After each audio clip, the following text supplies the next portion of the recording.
घर के आंगन में कोई किलकारी नहीं थी और राजा दशरथ हमेशा चक्रवर्ती राजा शिकार करते रहते थे और राज प्रजा का पालन पोषण करते रहते थे। लेकिन जब चौथापन लगा, राजा को चिंता हो गई, मेरे आंगन में वंश को चलाने वाला कोई अंश नहीं। जब उन्होंने घर के अंदर, हवेली के अंदर वो शीशे में चेहरा देखा तो बाल पक जाना लगे। जब भौं पकी तब जान लिया कि बुढ़ापा आ रहा है। उसी समय राजा दशरथ को चिंता हो गई और गुरु वशिष्ठ जी के पास याचक बन के पहुंच गए।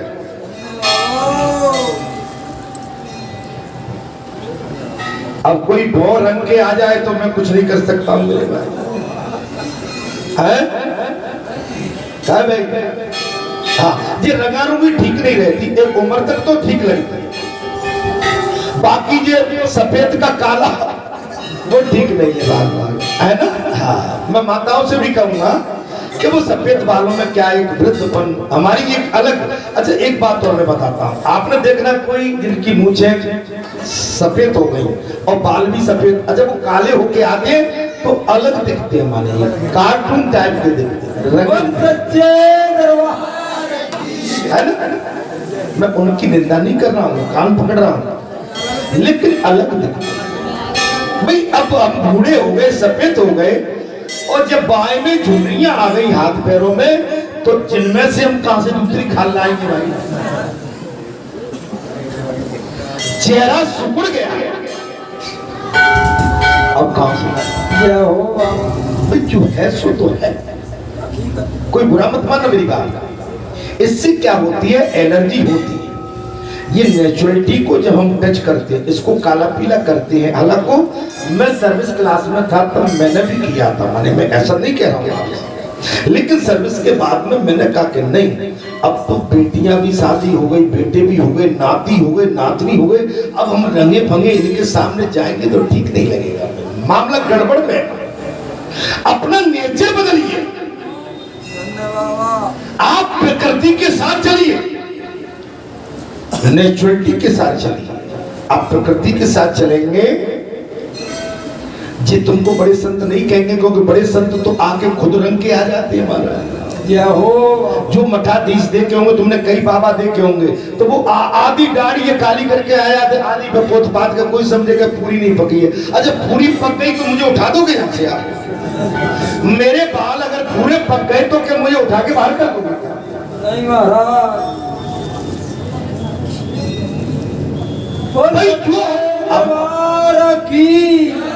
मैं रोटी में घी लगा के खाऊंगा, घी नहीं है, अब मैं सूखी खा रहा हूं तो क्या तुम मुझे रोटी नहीं खाने दोगे? मैं खाऊंगा, मैं नहीं है घी। आप अपना जो आचरण है वही तो ये कथा चल रही है, अपने आचरण पर खड़े उतरिए।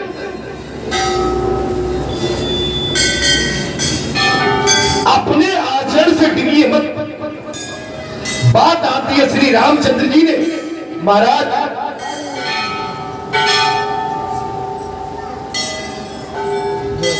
रोगी नहीं थे,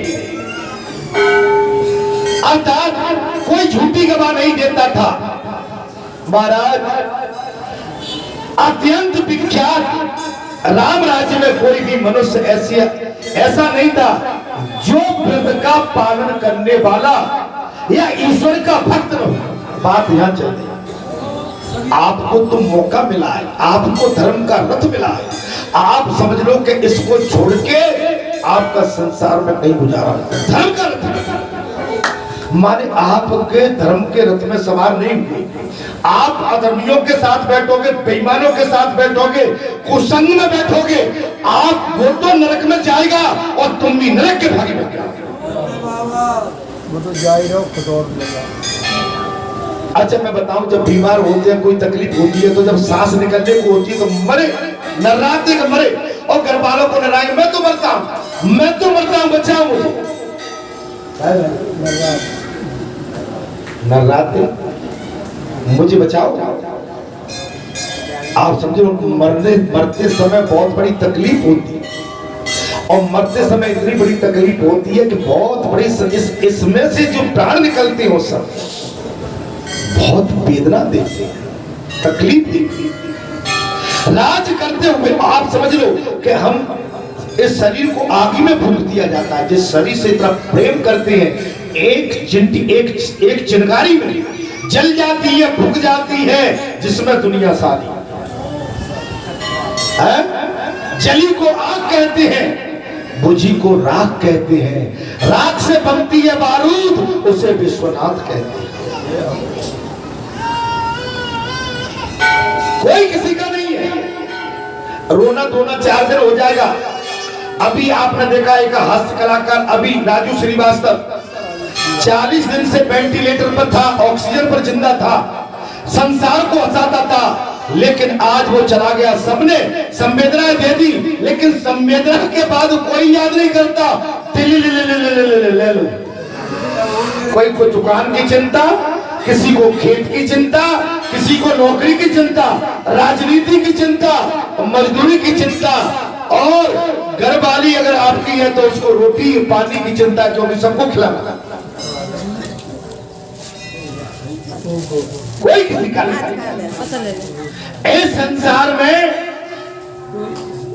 कोई किसी का नहीं, इसलिए चक्कर में मत पड़ो, भगवान से मेल लगा लो। जन्म जन्म मुनि जतन कराई, अंतराम का आवत नाई।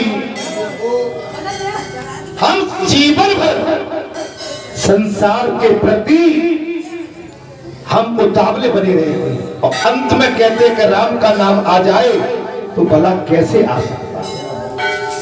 अर्थात महाराज सभी व्रतों का पालन करते हैं, और जो व्रत का पालन करने वाला एवं ईश्वर का भक्त न हो, ऐसा कोई नहीं था। राज करते हुए श्री रामचंद्र जी के पास उनके पुरोहित मां भाग वशिष्ठ मुनि अनेक तीर्थों में भ्रमण करके आए। तब श्री रामचंद्र जी ने अभ्युत्थान, अर्ध पाद एवं मधुपर्क आदि के द्वारा मुनियों सहित गुरु वशिष्ठ जी का पूजन किया। मुनियों सहित गुरु वशिष्ठ जी का, भगवान श्री राम ने मुनियों सहित गुरु वशिष्ठ जी का पूजन किया। गुरु से बढ़कर आपको गुरु भगवान से मिला सकता है। आपने गुरु का तिरस्कार किया, गुरु की निंदा की, गुरु के प्रति गलत भाव आया, कुभाव आया, तो मां बाप पातक लग जाएगा। या तो गुरु बनाओ मत, और गुरु बना दिया है तो तुम ही गुरु, तुम ही ब्रह्मा, तुम ही विष्णु, तुम ही महेश, तुम्हें गुरु सब बोलिए। आपको डायरेक्ट राम जी से मिलना है तो हनुमान जी के माध्यम से मिल पाओगे, डायरेक्ट नहीं मिल पाओगे। आप समझे, यहाँ पर आप कितनी भी व्यवस्था करके बैठे रहिए, बगैर बालाजी की आप आगे चल नहीं पाओगे। कितने भी पूजा में निपुण हो जाओ, आप चाहो कि भाई बालाजी के बगैर हम चल जाएंगे, आप चल नहीं पाओगे। बालाजी ने आपको मार्गदर्शन किया, दिशा मार्ग किया। बालाजी की प्रेरणा से ही माता भगवती का स्वरूप, भगवती को माँ बालाजी सरकार ही लाए हैं। बोल बालाजी सरकार की जय। बहुत बड़ी बात है। श्री रामचंद्र जी महाराज मुनि वशिष्ठ जी ने उनके राज्य अश्व हाथी महाराज, आप देख सकते हैं, बात को समझिए।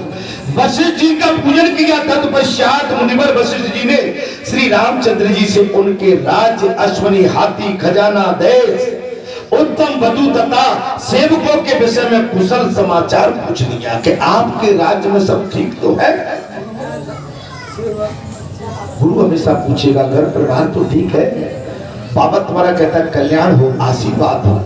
आप अपने माता पिता के सामने जाइए, सास ससुर के पास जाइए, अगर सास आपसे टनस बांधे, भले ही बहू बिचारी नो करके पैर दबा के नीचे ले जाएगी तो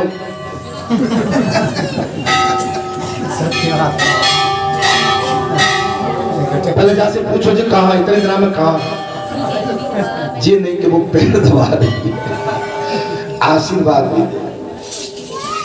अगर किसी माता के पास कोई बेटा जाता है, माँ नाराज है, तो अब भाई जिसने जो सरेंडर हो गया, जो आपके चरणों में आके, आपके माता पिता के चरणों में, बहू बेटी आपका कोई भी है, जब सरेंडर हो गया तो आप आशीर्वाद, आप अपने मन की, अपने अंदर की खुन्नस को खोलो, खत्म करिए। आप कोई गांठ बांध के बैठे हो कि जो तो मेरा विरोधी आ गया, तो गड़बड़ है। आप समझिए, आपकी बेटी दूसरे के घर में जाती, पराई धन होके जाती है, और आपकी बेटी दूसरे, तो आप कैसे, तो बेटी तो सास ससुराल वाले ठीक तो रखते, पूछेंगे कैसी है, ठीक ठाक है, तो रानी परेशान तो ना कर, तो काम ज्यादा तो ना करा। अच्छा काम ज्यादा कराए तो तुम क्या कर लोगे? मेरे को तुम अपनी बेटी की भिक्ष कब तक लोगे? वो तो पराई हो गई, तुमने कन्यादान कर दिया, तुम्हारा अधिकार ही खत्म हो गया। तुमने कन्यादान करके अपना अधिकार खत्म कर दिया। अब तो तुम जबरदस्ती लड़ाई झगड़े की आप बुनियाद माता डाल देती है, तुम मत करिए, वो डटे तो ऐसे हटेगी, और नहीं माने मुझे भैया भेज दूंगी, और नहीं माने तो मैं खुद आ जाऊंगी। वो डटी होगी।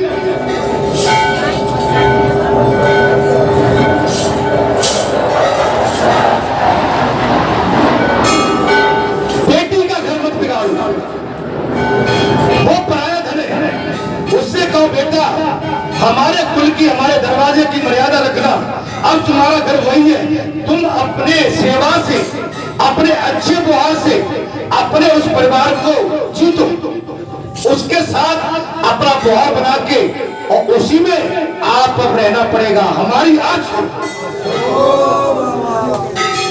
लेकिन जो माता अपनी बेटियों के लिए झगड़ा करती है, जो पिता अपनी बेटियों के लिए झगड़ा करते हैं, जो भाई अपनी बहनों के लिए, आप किसी के परिवार में अनर्गल बातें करते हो, ये मां पातक है, ये मां बीमारी है, इससे बचो, नहीं तो आप में उनमें ठन जाएगी और आपकी बेटी से हमेशा कांटा बना रहेगा। जब बेटी कहेगी कि मायके से मुझे कोई वो नहीं है, तो बेटी अपने आप को बन के उनके साथ मिल जाएगी। परिणाम होगा। मैंने माताओं कोई गलत, मैं आंख बंद करके कह रहा हूँ, गलत बात कही हो तो मेरी माता कह, मेरी बात को लौटाएं सब, ठीक है?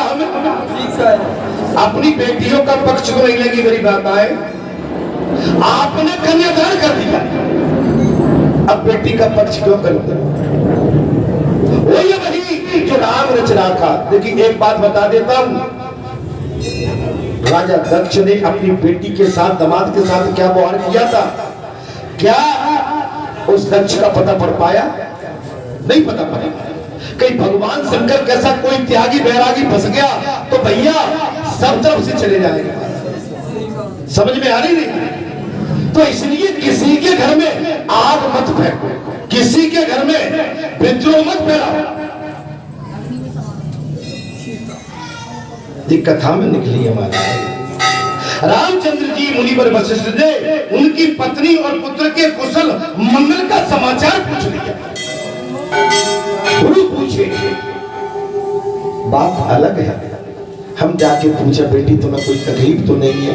अच्छा तकलीफ होगी तो तुम उस घर में क्या कर सकते, क्या कर सकते भाई? उस घर में तो बेटी अगर तुम्हारे ब्लड में, तुम्हारे संस्कारों में इतनी तासीर है कि तुम उस परिवार को जीत सको, उस परिवार को अपना बना। तब वशिष्ठ जी ने भूमंडल पर जिन जिन क्षेत्रों में तीर्थ और देवलोकों का सेवन किया था उन सब की चर्चा करते हुए सर्वत्र अपना कुशल मंगल बतलाया। और इससे कमल नयन श्री रामचंद्र जी बड़े विस्मित होकर वशिष्ठ जी से उत्तम उत्तम तीर्थ का मातम पूछने लगे। बोले मैं तो तीर्थ करके लौटाऊंगा नहीं। भगवान श्री रघुनाथ ने कहा तो हमें मातम बता दो। अच्छा जगत के पालनहारे सब जानते हैं लेकिन फिर भी पूछ रहे हैं, सब जानते, मर्यादा है, गुरु गुरु होता है।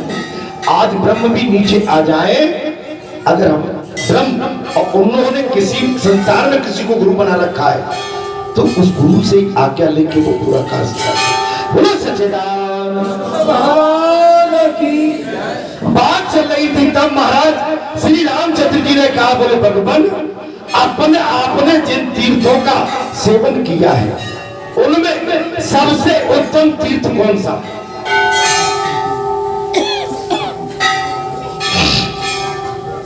आपने जिस तीर्थ का भ्रमण किया है, जिनके दर्शन किए हैं,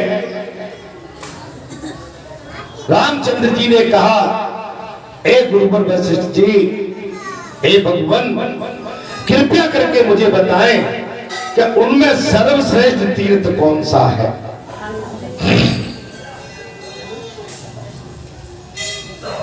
कृपया करके मुझे बताएं। तब सीता का अपहरण होने पर मैंने बहुत से ब्राह्मण राक्षसों का वध किया है। उस पाप की शुद्धि के लिए आप कृपया करके मुझे उस तीर्थ का परिचय दीजिए जो उत्तम से उत्तम हो। और तब वशिष्ठ जी बोल पड़े।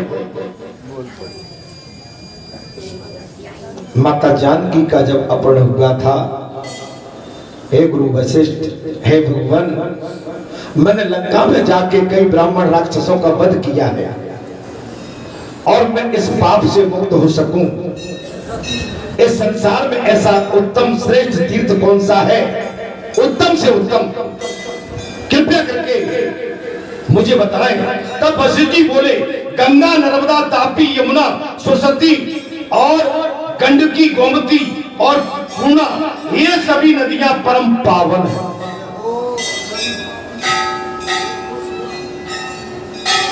हे राघवेंद्र, हे राम, वशिष्ठ जी बोले, गंगा, नर्मदा, तापी, यमुना, सरस्वती, मंडकी, गोमती और पूर्णा, ये सभी नदियां परम पावन हैं। इन सब में नर्मदा, प्रपात, कामनी, गंगा श्रेष्ठ है।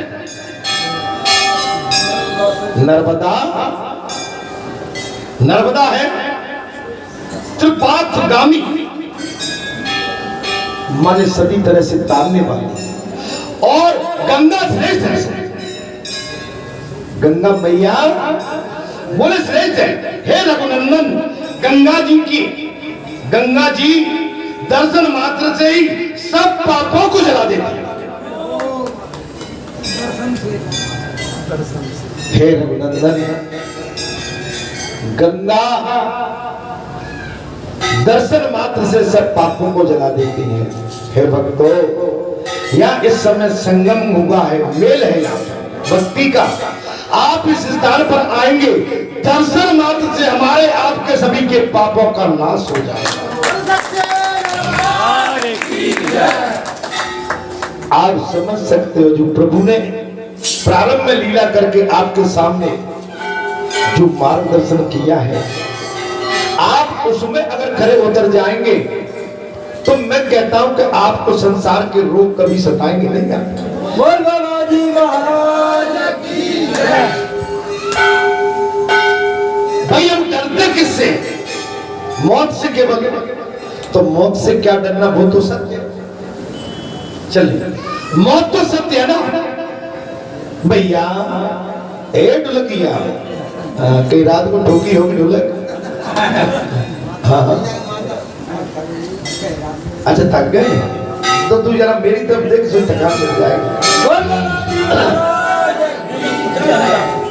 कलयुग में नर्मदा का दर्शन करने से 100 जन्म के समीप जाने से 300 जन्मों के और जल में स्नान करने से 1000 जन्मों के पापों का नाश हो जाता है। नर्मदा स्नान करने से 1000 वर्षों के पाप का विनाश हो जाता है। लेकिन पापों का विनाश करने के लिए नर्मदा में पहुंचे फिर पाप करें तो ये नहीं चलेगा। बोले पाप अधिक हो गए, नर्मदा में जाके स्नान करके आते हैं, 1000 वर्ष के पाप समाप्त हो सकते, गारंटी है, बशर्ते आगे पाप नहीं करोगे तब।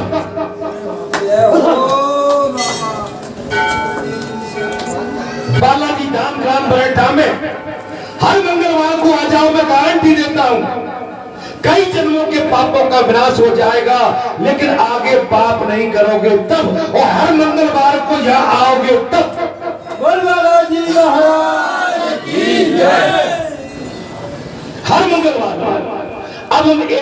रविवार को आके घर में फिर बैठ के रह गए। बात नहीं बनेगी, बात नहीं बनेगी। कल पड़वा थी, क्यों नहीं आए? माता के घटधरे क्यों नहीं आए? 9 दिन का ये महापर्व चल रहा है, क्यों नहीं आओगे? कल माता बैठी थी घर में, क्या कर रहे थे? आना पड़ेगा, जो वादा किया वो निभाना पड़ेगा। बोल साचे दरबार की जय। भाई माता तो सबने घर में बिठा ली होंगी, और तुम माता के इतने बड़े कितने भक्त हो कि भाई बैठे रहे घर में। घर में तो कई माई बहन बेटी बहू बेटी बैठी होंगी, उनके संग भी क्या बैठना? अरे जहां आ जाते आनंद आता है? भाई घर में आजकल अलग बैठक तो है नहीं कहीं। पहले गांव देहात में तो अलग अथाई बैठक होते थे, अलग बैठ जाते थे। आप तो बहू बेटियों में ही बैठे होंगे ना ज्यादा कहीं, और कहां बैठे बैठे? अच्छा तुम कैसे बैठ लेते हो बहू बेटी के साथ? महाराज कैसे बैठ लेते हो बाबा? पर नारी की परछाई भी खतरनाक होती है।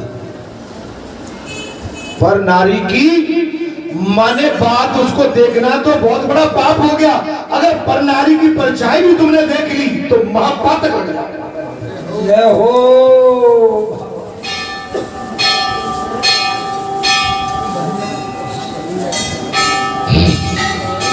नर्मदा के तट पर जाकर साग और मूल फलों से भी एक ब्राह्मण को भोजन कराने से कोटि ब्राह्मणों को भोजन देने के बराबर फल मिलता है।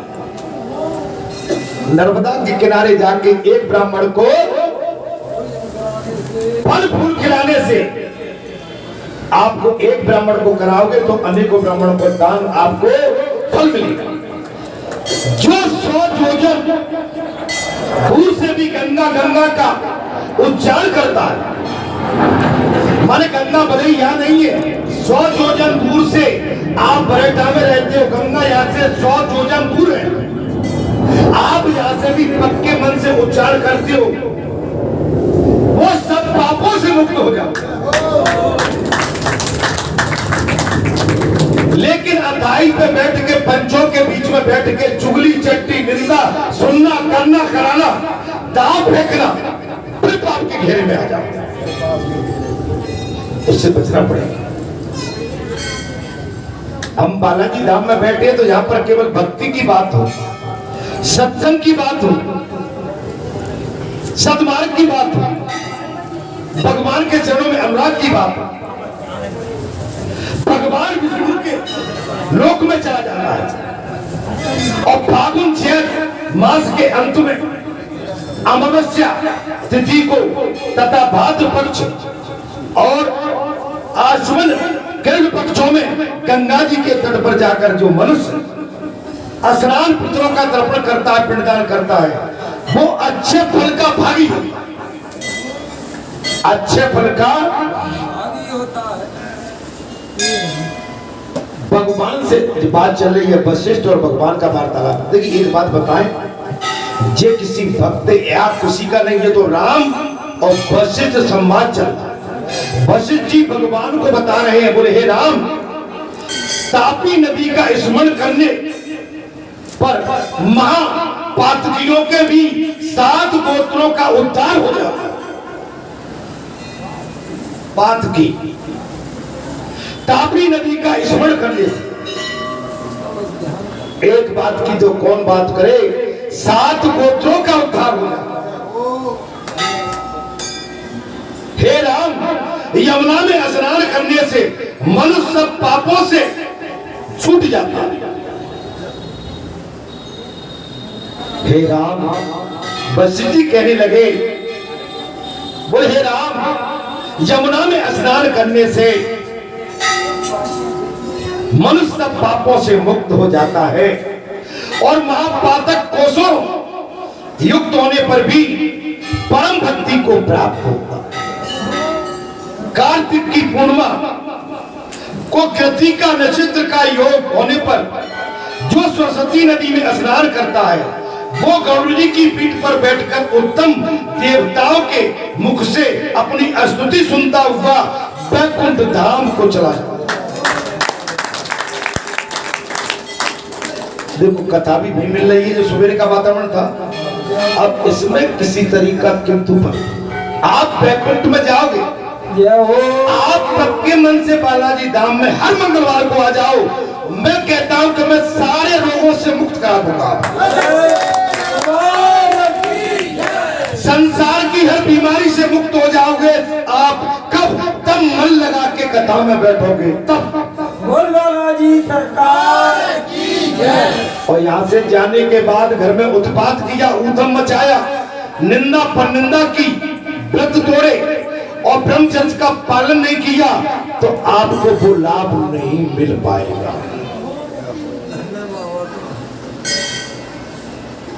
आजकल जो घर में अपनों की बुराई ज्यादा होती है, अपनों की चिंता ज्यादा। अरे छोड़ो ये बात, सभी अपने हैं। क्या ढोलक वाला हमारा नहीं है क्या? जो पीछे बैठा है वो हमारा नहीं है क्या? ये हमारे दोनों राम श्याम बैठे वो नहीं है क्या? अरे सभी अपने हैं। ये हमारे भैया बैठे सभी है। ये हमारी माँ नहीं है, बहन नहीं है, बेटी नहीं है। हम किसमें भेद डालते हैं? अगर तुम्हारी मन में शुद्धता है तो सब अपने।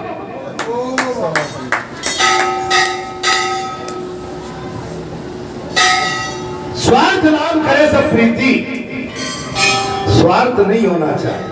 हमको किसी से काम बनाना है, उसके रोज जाना, रोज उसके पीछे लगे रहना, और काम बना तो हम फिर खिसक गए पीछे से। जय हो। सुदामा कृष्ण की तरह हमारी दोस्ती, वैसे ही हमारा परिवार, वैसे ही हमारा मिजाज और वैसे ही हमारी दिनचर्या। अगर हमारी दिनचर्या में परिपक्वता है, सात्विकता है, वैष्णवता है तो हमारा जीवन सफल है। जो कार्तिक मास में प्राची सरस्वती के जल में स्नान करके भगवान प्राची माधव की स्तुति करता है वो परम गति को प्राप्त होता है। ये नदियां मैंने बताई, आप चाहो तो इनके नाम लिख सकते हो। गंगा, नर्मदा, तापी, यमुना, सरस्वती और गंडकी, गोमती और पूर्णा। ये 1 2 3 4 5 6 7 8 ये 8 नदियां सर्वश्रेष्ठ हैं।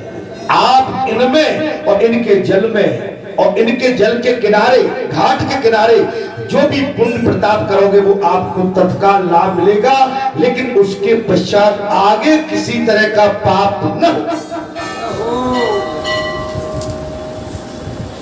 जो गंडकी नारायण नदी में पुण्य तीर्थी में स्नान करता है वो सालग्राम शिला की पूजा करता है और उसका फिर जन्म नहीं होता। ये बात आ गई गंडकी। ये है एक गंडकी नदी जो नारायणी है, नदी के पुण्य तीर्थ में स्नान करता है और सालग्राम की शिला की पूजा करता है, उसका पुनर्जन्म नहीं होता है।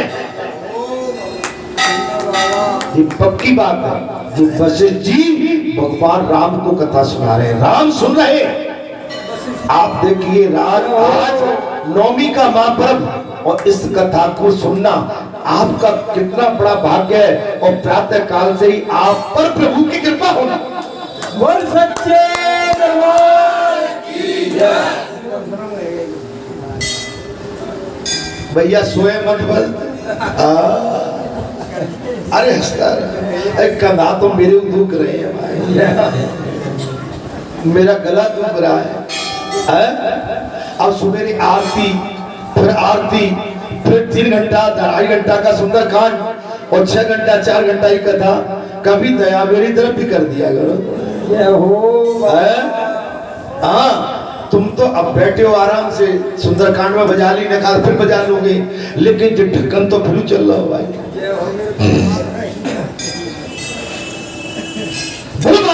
बिहारी उसका पुनर्जन्म नहीं होता। जो द्वारकावासी श्री कृष्ण के समीप गोमती के जल की लहरों में स्नान करता है वो चतुर्भुज रूप धारण करके वैकुंठ धाम में आनंद का अनुभव करता है। आनंद का अनुभव कर बैकुंठ धाम में चंद्रवती चंबल नदी को नमस्कार करके जो उसके जल का स्पर्श करता है वो पहले और पीछे को 10-10 पीढ़ियों का उद्धार कर देता है। चंबल का भी दिया है, माने पीछे की 10 पीढ़ी आगे की 10 पीढ़ियों का कल्याण करता है। दोनों का संगम देखकर अथवा समुद्र की ध्वनि हे रघुनंदन सुनकर ब्रह्म हत्या से मुक्त मनुष्य भी पवित्र हो जाता है और परम गति को प्राप्त होता है। जो मनुष्य माघ मास में प्रयाग में गोता लगाता है वो ये लोक में सुख भोग कर अंत में विष्णु धाम को प्राप्त होता है। जो मनुष्य प्रभाव क्षेत्र में 3 रात तक ब्रह्मचर्य का पालन पूर्वक निवास करता है, जो मनुष्य प्रभाव क्षेत्र में 3 रात तक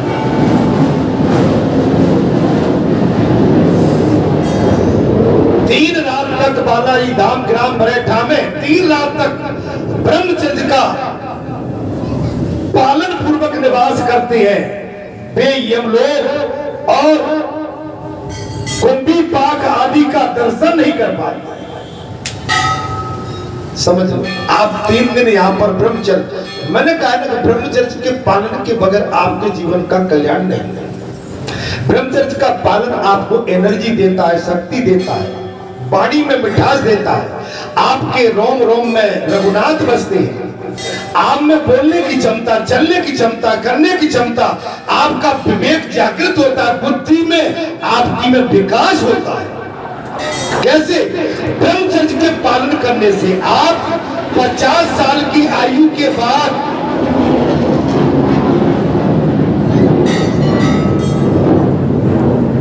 अगर अपनी धर्मपत्नी के साथ शयन नहीं करते हैं तो आपका कल्याण ही कल्याण। रात्रि शयन, रात्रि शयन, मेरी माता क्षमा करना प्रसंग आ गया है, मैं कोई आपके लिए नहीं, इसमें ये दिया है कि आप 50 साल के बाद आप नाती पोते वाले सब हो गए, वो बाणप्रस्थ आश्रम लग जाता है। उसके पश्चात भले ही हम पति पत्नी है, लेकिन इसके लिए हमें एक साथ रहने की, एक स्थान पर सोने की, एक स्थान पर शयन करने की अनुमति शास्त्र कदापि नहीं दी। बोल बालाजी सरकार की जय। भैया क्योंकि प्राण तो नहीं निकल गए, बचना पड़ेगा। जीने का तरीका सलीका वही है, और जिसमें जो हनुमान जी का भगत हो, संत हो, महात्मा हो, जो महापुरुष हो, उसके लिए तो कदापि निषेध है। संसारी जीव है भैया, वो खाती है तो कोई बात नहीं, मैं उसके लिए नहीं बोलूंगा, लेकिन यहाँ पर आकर वो गद्दी पर बैठ के प्रवचन करता हो और अपना ऐसा टाइम व्यतीत करना हो, उसके लिए तो पूर्णतः निषेध है।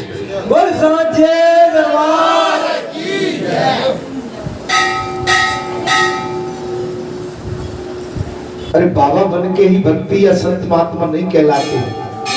गृहस्थ आश्रम में रहकर भी अगर आप अपने परिजनों के साथ, परिवार के साथ, पत्नी के साथ अगर एक माता अनसुईया की भांति गुहार करके निकल जाते तो इससे बड़ा धर्म आपके लिए कुछ हो नहीं सकता। आपकी पत्नी 24 घंटे पत्नी नहीं कहलाती, वो किसी की माँ है, वो किसी की बेटी है, वो किसी की बहन है। आपको पत्नी कहने का अधिकार पल पल में उसको नहीं है, और एक पत्नी को चाहिए कि मेरा पति मेरा पति नहीं, वो पति जो वो किसी का बेटा भी है, किसी का भाई भी है, और किसी का पिता भी। भाई इसमें कई आप साधना करोगे तो साधना में आप परिपक्व होते चले जाओगे, आप चमकोगे। आप 80-90 वर्ष 70 आयु 90 में पहुंच जाओगे, तब भी आपका चेहरा दमकेगा, चमकेगा। बोल सच्चे दरबार की जय। और संसार के सताए हुए आए और बोले कि 10 घंटे कथा कह लें, तो हमारा 10 घंटे क्या, आपकी 10 मिनट के अंदर घड़ी हो जाएगा। बचना पड़ेगा। ये तो बाबा हनुमान ही कर सकते चमत्कार, कोई दूसरा नहीं कर सकता। ये तो प्रभु राम या अभी जो आए थे वो कौन के थे, वही कर सकते चमत्कार। ये मनुष्य के बस की चीज नहीं है। परमात्मा ये सब साधना कराता है और परमात्मा ऐसी प्रेरणा दे के ऐसा मार्ग भी बना देता है।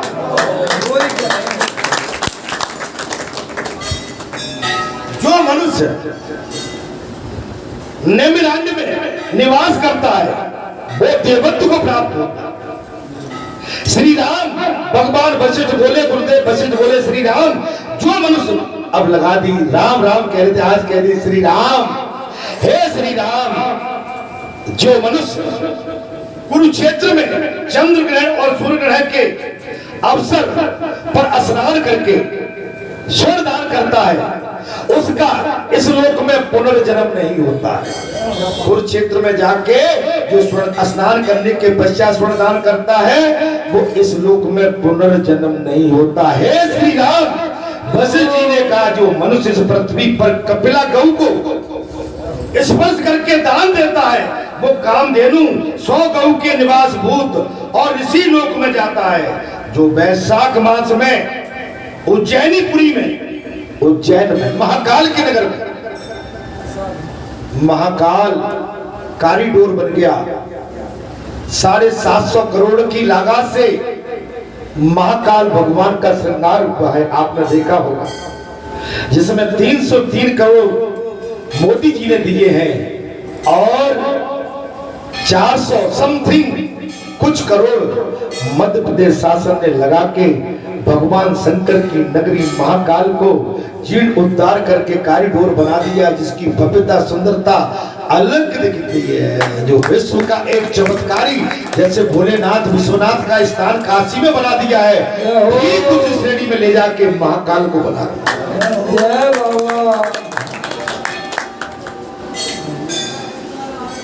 उज्जैनीपुरी में क्षिप्रा के जल में स्नान करता है, वो अपने सहस्त्र पूजों को घोर सौरभ नरक से छुटाकर बाहर कर देता है। जो मनुष्य 3 दिनों तक सिंधु नदी अथवा समुद्र में स्नान करता है वो सब पापों से शुद्ध चित्त से शुद्ध होकर कैलाश में आनंद भोग।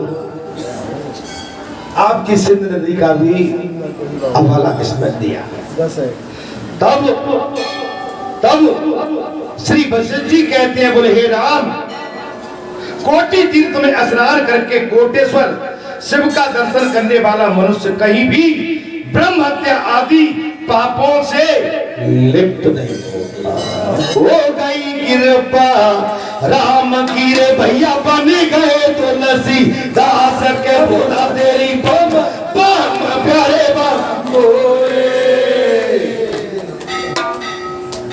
हो गई कृपा राम की, सो बन गए तुलसीदास। तापे कृपा राम की होई, तापे कृपा करे सब कोई। जग बेकन तुम देखन हारे, विधि है सब न जावन हारे। सोई जान होता है देव जनाई, जानत तुम्हें तुम्हें हो जाई। तुम्हारी कृपा तुम्हें रघुनंदन, जानत भगत भगत। आपकी जिस पर कृपा हो जाए वो आप जैसा हो जाता है। महान अपवित्र स्थान में जाने वाले अज्ञानी जीव भी यदि भगवान के चरणों में प्रकट हुई गंगा का जल पी लेते हैं, उनके सारे पाप नष्ट। हाँ, जल पी सारे पाप नष्ट।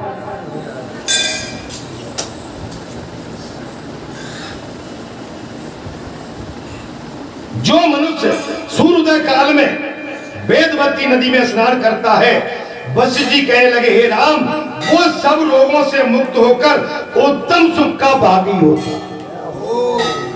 सूर्य नदी, मैंने कहा ना कि प्रातः काल आप सब एक काम किया करो। अब वहां तो आप कहां जा पाओगे। आप जैसे ही सुबह उठते हो स्नान ध्यान के बाद में भगवान सूर्य को एक जल का लोटा चढ़ा दो, आप रोगों से मुक्त बने रहेंगे। जी आपके घुटने, जी आपके कपड़े, जी आपका शरीर, जी आप पेड़े, जी जो कुछ बचेगा ही नहीं। कब ये लगातार करोगे तब। आपने कही साहब मैं तो 3 दिन से चढ़ा रहा हूं, तो 3 दिन से पहले आपने क्या किया वो बता दो।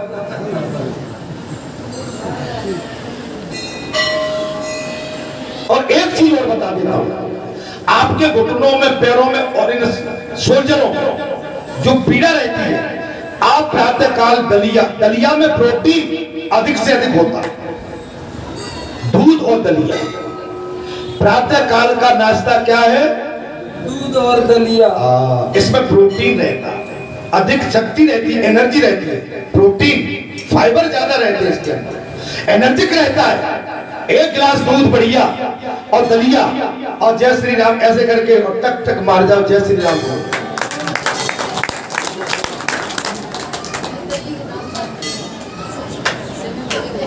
अमृत है, जय हो। आपका पेट साफ रहेगा, आपका पेट नहीं निकलेगा। अब मेरा तो नहीं आ रहा बाहर, मैं एक बात बता, पेट बाहर। जय हो बाबा। मैंने जब पेट निकल के आपने देखा, जैसे हमारे भाई माताओं को तो समझ में आता है, माताएं हमारी ठीक है, अब उनको गर्भ भी होगा तो समझ, लेकिन हम भैयों का जो थोड़ा जो बाहर चली जाए, जिन बच्चे नहीं समझ पा रहे जी कल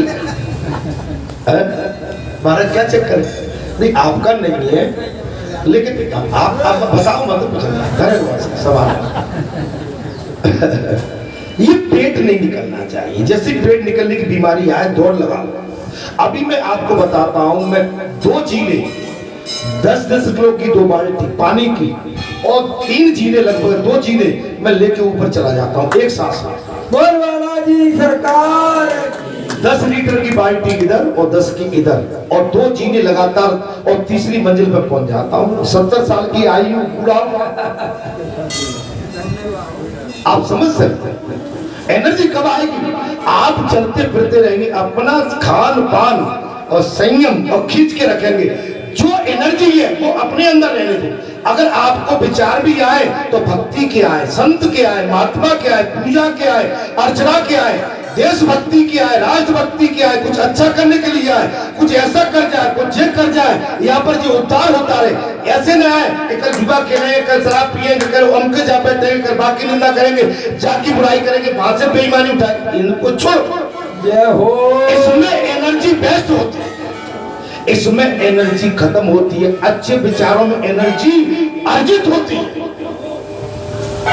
अच्छी लगती है। हमको सवेरे से करना है, आनंद आएगा और करके घर लौटेंगे, थके हुए नहीं जाएंगे, बढ़िया चेहरे पे चमक रहेगी।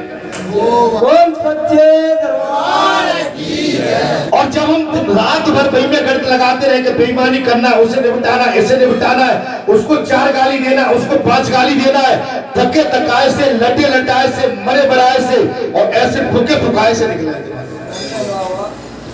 जी। अच्छे काम में उत्साह रहे, उत्साह है, आवत ही हंसे नहीं और नैनन नहीं सने, तुलसी वहां जाइए कंचन वर्षे में। आवती हंसे नहीं, नैनन नहीं सने, तुलसी बान बैठिए कंचन वर्षे। आप मुस्कुराओ ना, मैं चेहरा तो मुस्कुराने से अच्छा लगता है, चेहरा में हमारे में प्रसन्नता होना चाहिए। हम कितने भी संकट से घिरे हुए हैं, लेकिन अपने संकट हम किसी को महसूस न होने, है ना? हाँ, अब कुछ भी लग गई, ये काट मर गए। अरे भैया कहीं तुम बॉर्डर पे पहुंच जाओ तो वहां तो ठाए ठाए हो, वहां क्या करोगे? वहां तो तोप की धार से ही तुम बिल्कुल अपना गंदगी फेंक दोगे बाहर। आप समझो भाई, हाँ? मुस्कुराते रहो, सशक्त बनिए, भजन करिए, कीर्तन करिए, संकीर्तन करिए। एक बहादुर लड़का था महाराज, उससे एक संत ने कहा कि भैया तू राम नाम का जप तो कर ले। वो सामने बैठा महाराज, अच्छा बाबा पिता बड़ा परेशान है उससे, वो नहीं बोले मैं नहीं करूंगा। संत ने कहा भैया कर ले महाराज, तुम ही समझाओ, ये मेरे बस से बाहर हो गया। बोले नहीं करूंगा। संत ने फिर कहा कर ले बेटा, नहीं करूंगा। और ऐसे ही हाथ बढ़ाया, संत ने हाथ खींच के पकड़ लिया, बोले ले जाओ राम। महाराज एक संत बूढ़ा 70-80 साल का और लड़का हट्टा कट्टा जवान, ऐसे लड़के, और माने पूरी ताकत लगा दी, लेकिन उस ब्रह्मचारी संत ने जब उसकी कलाई खींच के पकड़ी, वो संत से अपनी कलाई नहीं छुड़ा पाया। और राम को बोले नहीं कहूंगा, बोले राम कहूंगा, बोले फिर वो अंत में बोल दिया मैं राम राम नहीं कहूंगा, कह दिया। ब्रह्मचारी अगर खींच के किसी की कलाई को पकड़ लेगा महाराज, छूट नहीं, कितना भी धुरंधर हो। एक मेरी माता अनसुईया, सती सावित्री जैसी, दुर्गा जैसी बन जाए, कोई कैसा भी दरिद्र अक्षर तुम्हारे पास आ जाए, तुमको छू नहीं सकता है। Don't touch me.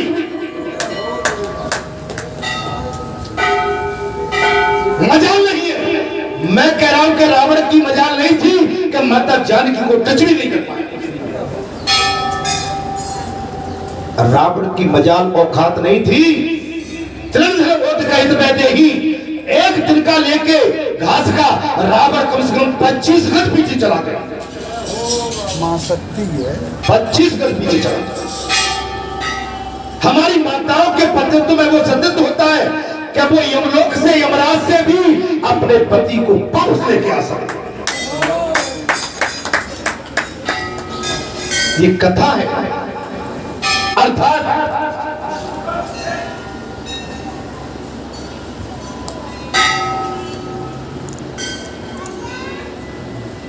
कोटि तीर्थ में स्नान करके अज्ञानी जीव भी भगवान के चरणों से प्रकट हुई। महाराज ये बात हो चली, जलपान तथा गोता लगाने से अनायासी मनुष्य के सब पापों का नाश कर देती है। सब तीर्थों में उत्तम तीर्थ धर्मांड बतलाया गया है। सारे तीर्थों में उत्तम तीर्थ वहां, और उस समय अंत में वशिष्ठ जी ने कह रहा, जब धर्मांड की बात कई बार कर रहे हैं, सबसे उत्तम तीर्थ धर्मांड बतलाया जाता है, क्योंकि ब्रह्मा विष्णु और शिव आदि देवताओं ने पूर्व काल में सबसे पहले इसी तीर्थ को स्थापित किया था। इसी तीर्थ ब्रह्मा विष्णु महेश ने धर्मांड तीर्थ को स्थापित किया था। और सब वनों में और सब तीर्थों में विशेषतः धर्मांड से बढ़कर बोले, हे राम, भोग और मोक्ष प्रदान करने वाला दूसरा कोई तीर्थ नहीं है। वशिष्ठ जी ने साफ कह दिया कि इस पूरे संसार में धर्मांड तीर्थ से बढ़कर, भैया बैठ जा, खाना, इससे बढ़कर कोई दूसरा तीर्थ नहीं है। स्वर्ग लोक के देवता भी धर्मांड निवासी मनुष्य की सराहना करते।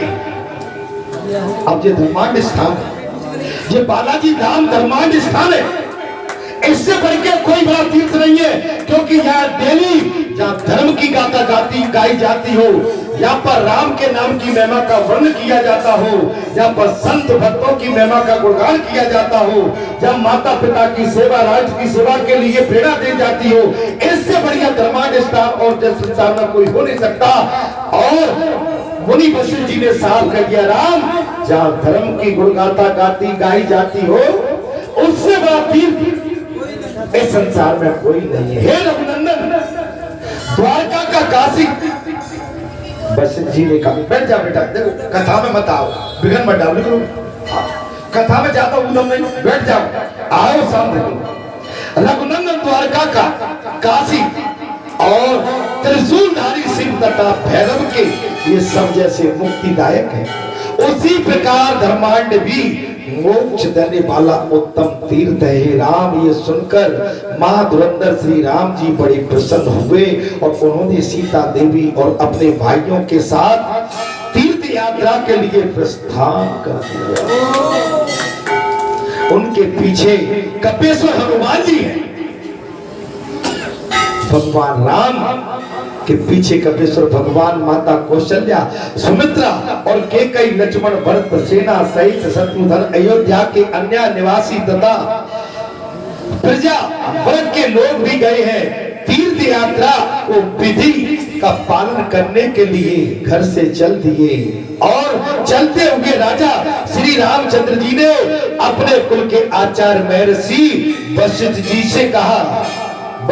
से कहा, हे मुने, ये बड़े आश्चर्य की बात है कि आदि में मैं और धर्मांड क्षेत्र में हुआ या द्वारका में हुई, धर्मांड क्षेत्र की उत्पत्ति कितने काल में हुई, कृपया करके मुझे ये बताएं। तब वशिष्ठ जी बोले, हे महाराज, हे राम और हे महाराज, मैं नहीं जानता हूं कि ये क्षेत्र कितने दिनों से प्रकट है।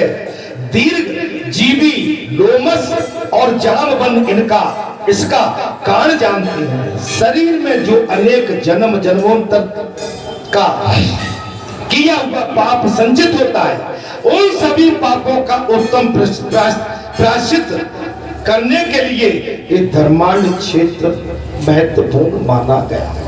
हे राम, वशिष्ठ जी का ये वचन सुनकर श्री रामचंद्र जी ने वहां जाने का विचार करके यात्रा विधि का पालन किया।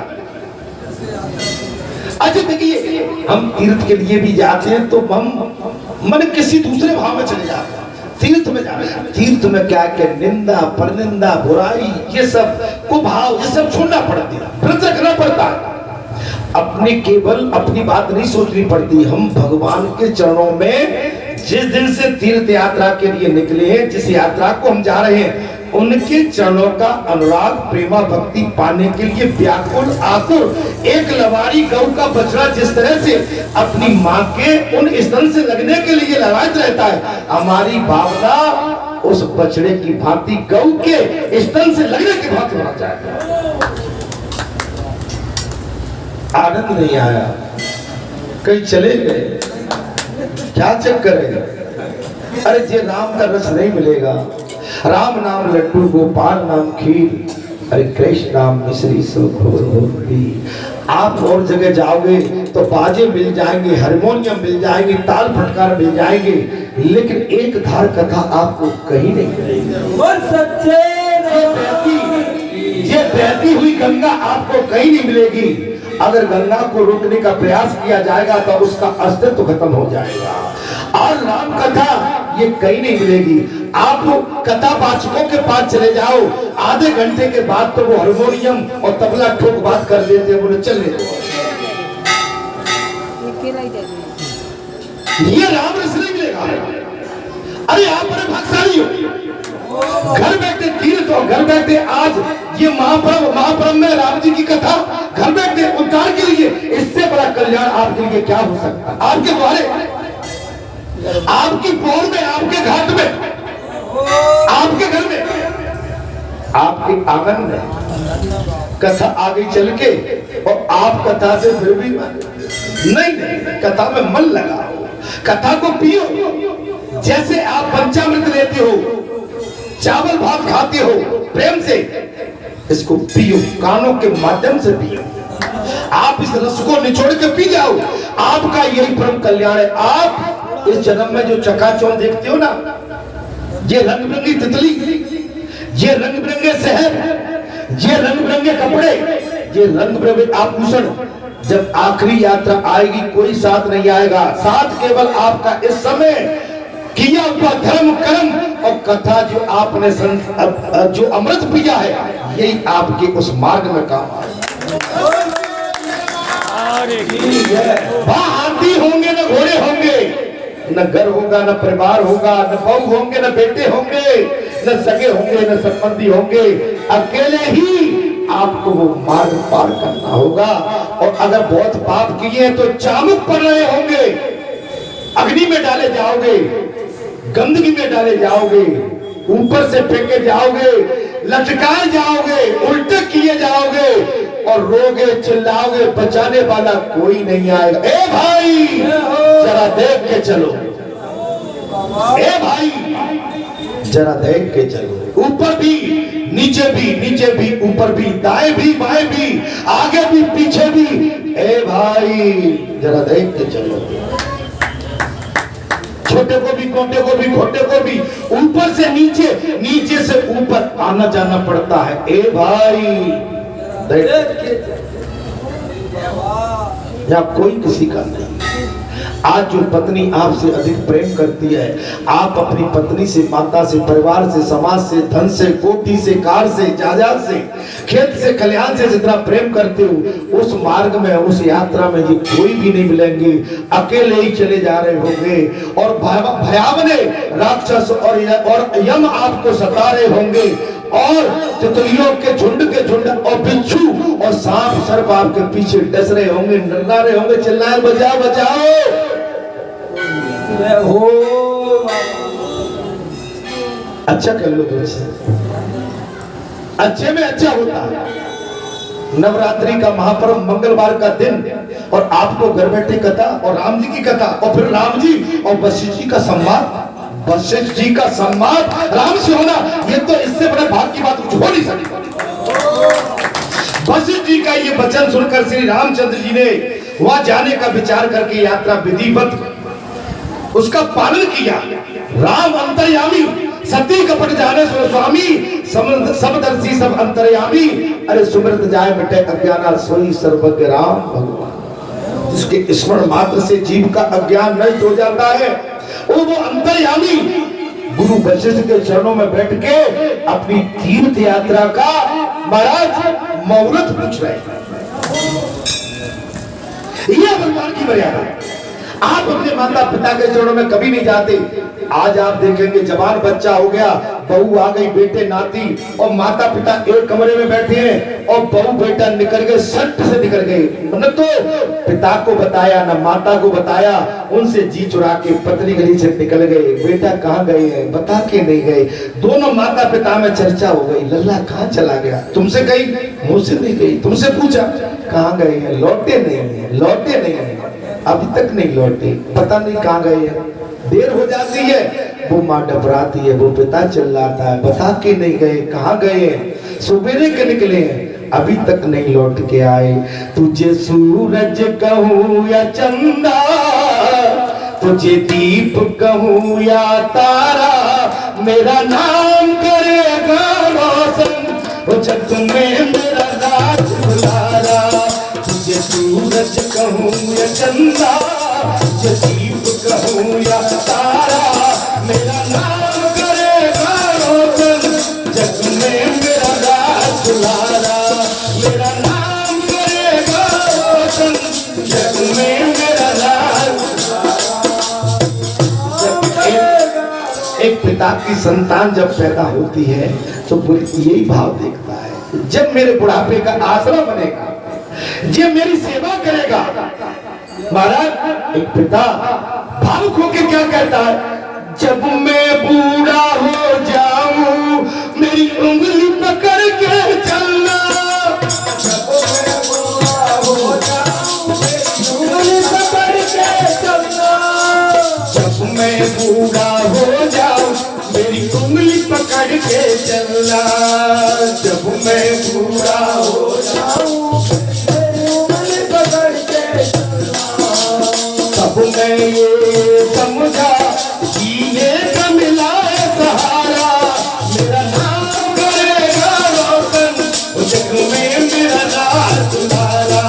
मुझे सूरज कहूँ या चंदा, ये दीप कहूँ या तारा, मेरा नाम करेगा रोशन, मेरा नाम करेगा।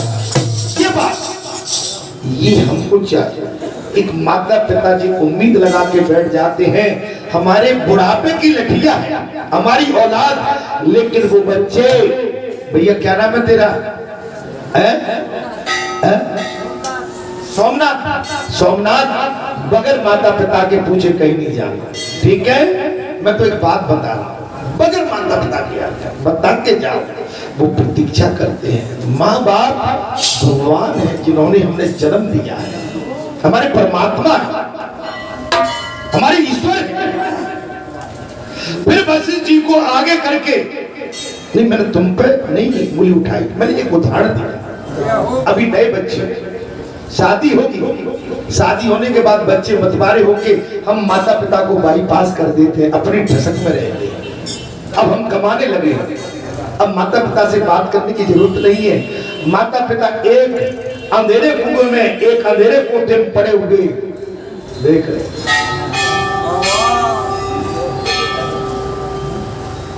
उस माता पिता को पूछो जिस माँ ने रातों रात जग के तुम्हें अपने आंचल का दूध पिलाया, उस माता ने तुम्हारी गंदगी को धोया साफ किया, उस माता ने आंचल के सहारे अपना खून तुम्हें पिलाया। आज उस माता को हम और उस पिता को हम अनदेखा कैसे कर सकते हैं? माता पिता ही ईश्वर। तब वशिष्ठ जी को आगे करके महाराज महामंडलिक राजाओं और सामंतों के साथ पुरचरणी विधि पूर्ण करके उत्तर दिशा की ओर प्रस्थान किया है। वशिष्ठ जी को आगे, भगवान ने किसको आगे किया? अपने गुरु वशिष्ठ को। और उत्तर दिशा को प्रस्थान किया। आगे जाकर वे पश्चिम दिशा की ओर मुड़ गए। गांव से गांव, देश से देश और वन से वन को गलांगते हुए आगे बढ़ते चले गए। पैदल जा रहे हैं, न हाथी है न घोड़े हैं। आज वायुयान नहीं है, स्कॉर्पियो नहीं है, टाटा सफारी नहीं है। महाराज बड़ी बड़ी गाड़ी कौन सी चल रही है? वो नहीं है। अब तो भाई उस समय पैदल पैदल था। ठीक है, सेना समान हाथी घोड़े, हजारों घोड़े, करोड़ों रथ आदि वाहन और असंख्य शिवकाओं के साथ श्री रघुनाथ जी यात्रा कर रहे थे। वे हाथी पर बैठकर नाना प्रकार से मैत्री भाव प्रदर्शन करने वाले विभिन्न देशों को देखते हुए जा रहे थे और उनके ऊपर श्वेत छत्र तना हुआ था और उनके पास भाग में सुंदर चंबर कोई ढोलने वाला था। ठीक है, अच्छा इसके आगे की कथा मैं थोड़ी देर बाद करूंगा। जब तक मेरे भाई